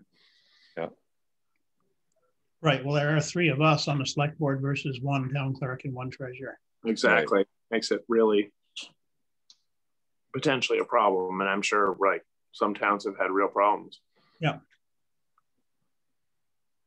Okay. But it seems like it should probably match the amount of sort of training, like the closer you become to a professional, the more it seems it makes sense to appoint that person. Right. And we're not professionals on the select board. So. No, exactly. Yeah. And, you know, a governor isn't a professional job, whereas treasurer is, you know, right. You get a lot of training to do that job well. Yep.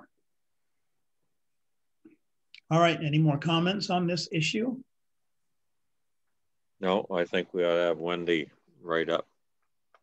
Well, if John's going to do the select board report, just put something in and say, you know, we're thinking about doing this and would like to discuss it.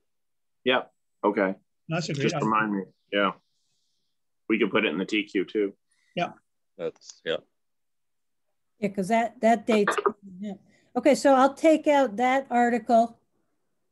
Just take it out, and then I'll just send around my copy of Town Warning that I have there. It's just missing that Simon's number, I think, and then that American Red Crossing, and then you guys can look it over, and then we can just send it around to the auditors, everybody else. Everybody can look at it and see.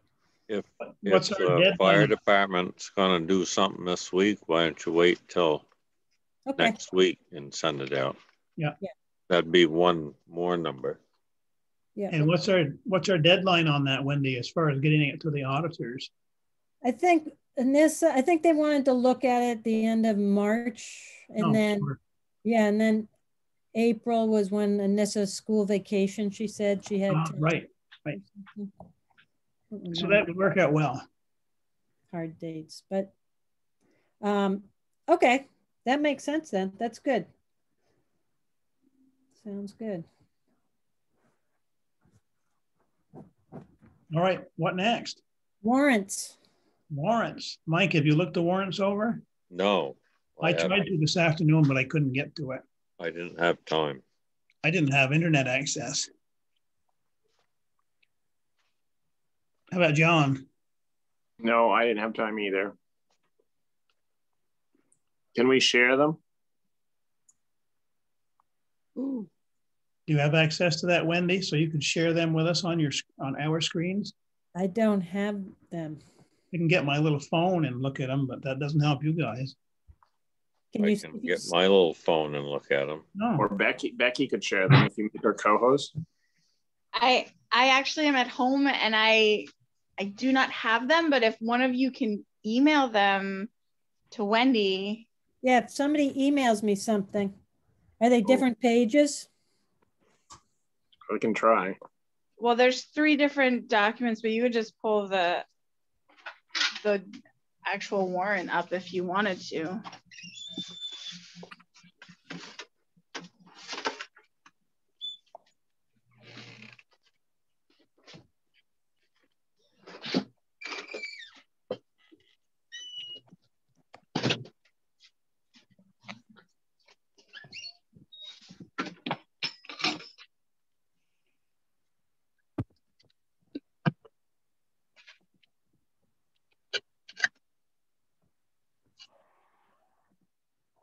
I guess it's beyond me doing it on my phone.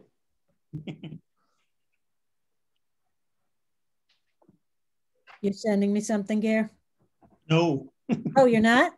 No, I can't do that kind of stuff. No, you just send me an email? Here.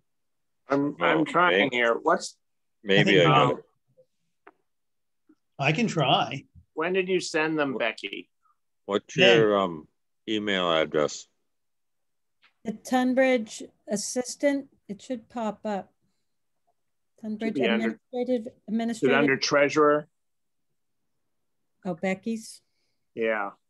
So I sent them this afternoon. I think it was like at 2. 2:11. Yeah. It was after my very long conversation, of which I almost quit. There they are. I got them. Now, forward. Did you get anything, Wendy? I did not. I haven't gotten anything. So if somebody forwards them to me, I can share them. I tried it, but you get forwarded to the administrative assistant or to your Tunbridge Hill firm? Did you get them? I just sent them, Wendy. Check. Oh, I got John's. All right, I won't bother them. Okay, here we go. Let's see, whoops.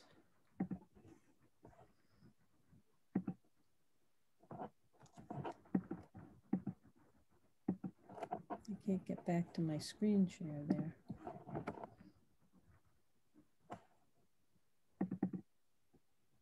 It's coming, sorry.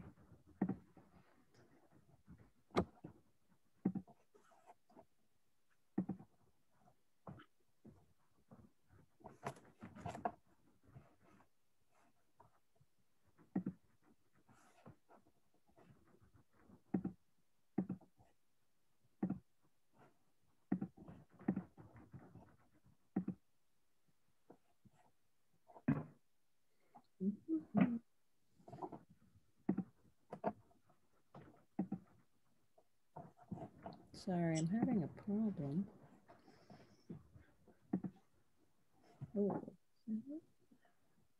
Oh yeah, here we go.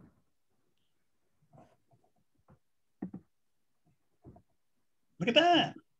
Look at that. That's one. yeah, I can't hardly read them on my phone. They're so tiny. Yeah, tiny.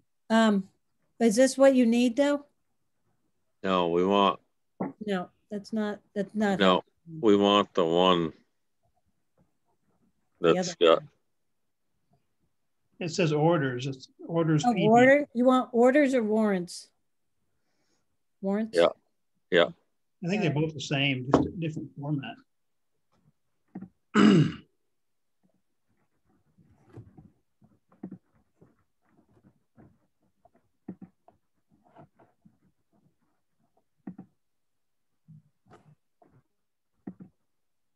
Is that it? Yeah. Yeah. There you go.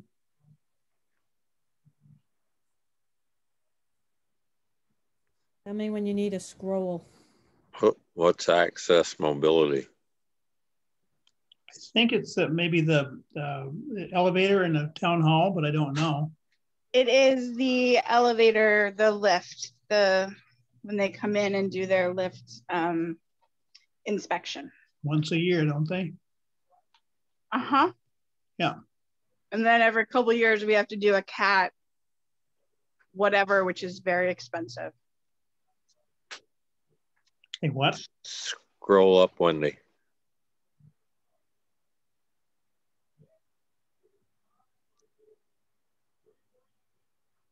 More?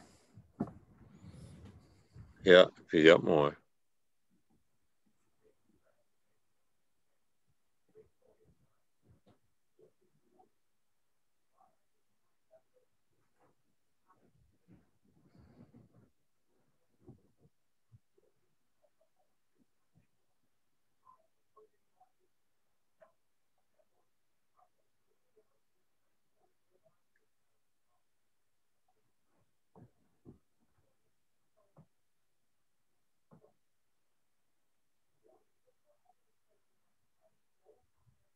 Yeah, scroll up again when you're ready.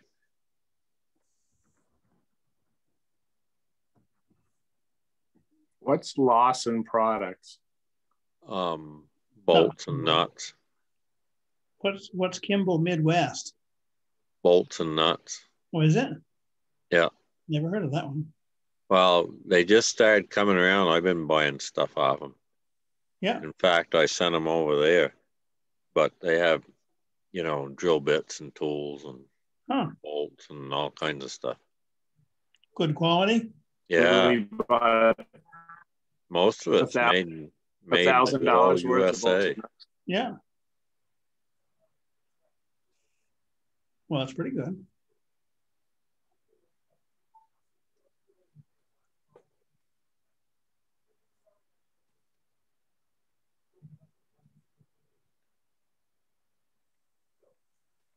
The only trouble with doing it this way is you can't look at the actual slip and see what they bought or what was purchased or whatever. I mean, it's close enough. But... What was United Ag and Turf North? That's Trottier's. Oh, is that what it's called now? What used to be Trottier's. Yeah.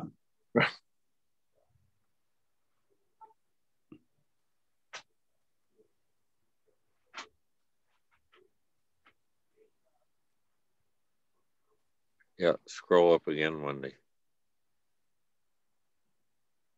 That it? That looks like it. Yeah.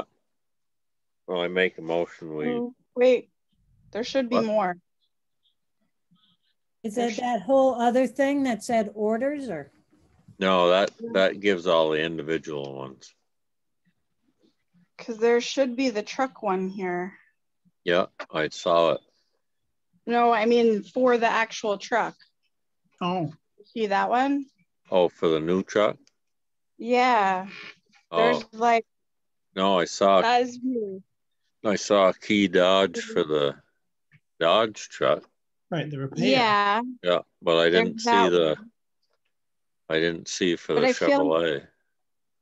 There should be 3 more. It should go down quite a bit farther. It doesn't. You should keep going. Oh yeah. Wendy's screwing it up. I was like, there should be 3 more funds. It looked like it was at the end there, but I was panicking a little bit. I was like, I need to go that one. Sorry, is that how you spell vernal pool in China? That I don't know. What is that? What's Ying Li Zhang? So she apparently, or he, I'm not sure, did a program for the library. Oh. I didn't know you spoke Chinese, Mike. You're quite fluent. Yeah, that's it. I couldn't have said that. That's it. It's all foreign to me. There you go. That's the truck. There you go. I can't see the dollar amount on mine. Yeah, 43,230 something. We buried that little invoice. No one will notice. It was in there. Why are we paying for a library program? Like I'm sure. No, so that's coming out of the library fund itself. Yep. That's what I would think. Yeah. So that's the library fund. Maybe Ying Lee sent it to the wrong place. We don't usually see library expenses. That's all I was asking. So you guys should always be seeing library expenses. Maybe you guys are not scrolling enough. Maybe. Wendy's not scrolling enough. They have their little phones. I don't think they can read it on their phones. There's not a Nigerian prince there somewhere. Is it asking for funds? I think that might be Ying Lee. Oh. I was gonna say, I do get a lot of those, and mostly they're from your email accounts asking me to wire money places. Or some gift cards or something. Yeah, gift cards. All right, you guys need more scrolling around? No, I'm done scrolling. I make a motion we pay the warrants as of 3/9/21. I second that. All right, all in favor, say aye. Aye. Aye. I'll try to pop in tomorrow and sign them. All right, I will try to have them ready. All right, it'll be afternoon before I get there at the earliest. Okay, that's good because it'll be morning before I get them ready. And I may not make it tomorrow, but I'll try. Well, you don't make it tomorrow, it's okay. I have heard your verbal acceptance, so I will get them ready and send them. All right, thank you. You're welcome. All right, you guys have a lovely evening. You too. Thanks, Becky. You too. All right. Hi, Becky. That's it on the agenda. That's it? Everybody's left, you guys. Except for Rudy. He's still sitting there on that rock. Rudy gets a prize. I'm just the support cast. He has the joke. Well, it's nice and green up on Monarch Hill Road. Look at that. Yeah. Rudy. The sun must have really hit there today. That's actually Alice State Park. Oh, Brookfield. I bet there's not quite that much grass up there today. Is it a rock or a stump? It's a stump. Oh, it's a stump speech. Well, I make a motion we adjourn after Rudy tells us a joke. I second that. All right. I'm really not. No stump jokes. No either. sorts of jokes besides being one. All right. All in favor of adjourning the meeting, please signify by saying aye. Aye. Aye. And has Emily got a good joke, John? She's gone, but what was it last time? What was the joke? It was like at the end of winter, the father, how did it work? Father mole stuck his head out of the ground and said, "Oh, I smell honey somewhere." And then the mother mole stuck her head out of the ground. She says, "Oh, I smell maple syrup." And then the little baby was too small to stick its head out of the hole and says, "I smell molasses." See, Rudy could have told that joke. Not half as well. I think we should have stuck with Rudy.